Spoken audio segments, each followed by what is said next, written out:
Hi, I'm EMD and I am a newly published author on Kindle. I have been writing poetry since I was about 8 years old, and I just published my first book. It's titled Poems, Adolescent to Adult, Vol.1. And what I want to do here on YouTube is kind of read the poems for you because you can always read a poem. Well, in my situation, I feel like I can always read a poem, but I'll never be able to feel what the writer was feeling when they actually wrote it themselves. So maybe I can read some of my work to you and kind of give you a feel of the situation that was surrounding the words on the paper. I hope you enjoy it. For those of you who have already supported my book, thank you very much. And you will find a link to the actual book that's available on Amazon and Kindle, um, along with the video. The first poem I'm going to read for you today on this particular video is The Best Me I Can Be. I'm a fighter, but I believe. I'm strong, but I grieve. I'm sad, but I'm happy. I've cried, but I'm still laughing. I pray, but I've sinned. I'm always in it to win. I've loved, but I hate. I'm prepared to do what it takes. I dream, but I see the truth. In life, you do what you have to.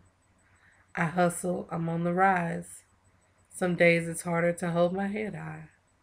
I've changed, but I'm still the same. I'm not about playing games. I'm energetic, but I need rest. I work hard to earn respect. Time is short, but life seems long. We know what's right, but often choose what's wrong. But through it all, I've come to see that I am the best me I can be.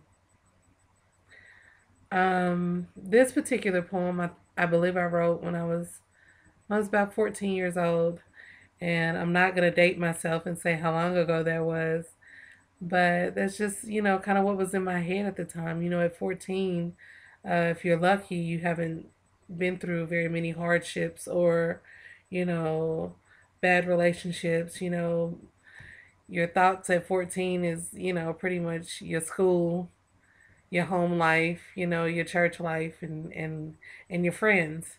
And so that's pretty much where my mind was at 14.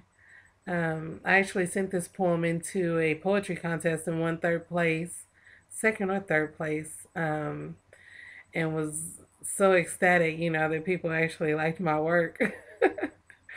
But I don't think I ever really told anybody about that. I think I might have told my dad about me sending it in, but other than that, I don't think I told anybody else.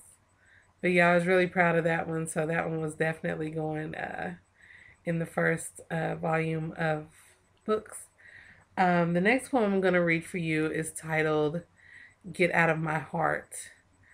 This one was just a bad relationship on my part. Oh my goodness. I let down all my guards and let this person into my heart, and he just got in there and started tap dancing and acting a fool, so he had to go. But here's the poem. Again, the title is Get Out of My Heart. Carefully trace the steps you took on your way into my heart. Tiptoe back across the mending cracks where you tore it all apart. Topple around the weak pulses that used to beat so strong. Tread through the confused veins you twisted to string me along. Stumble across the rubble of the walls that you broke down. Back into the love pockets where I nearly lost myself and drowned. Swim through the mushy stuff you used to set your trap.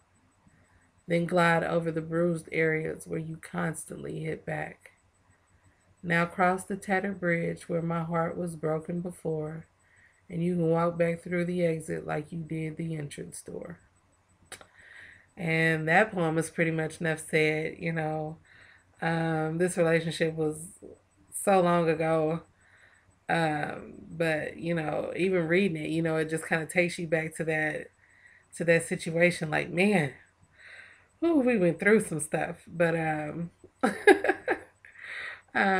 liked it, and even though it doesn't bring back very fond memories, it was still a good poem, and it deserved to be in the book too.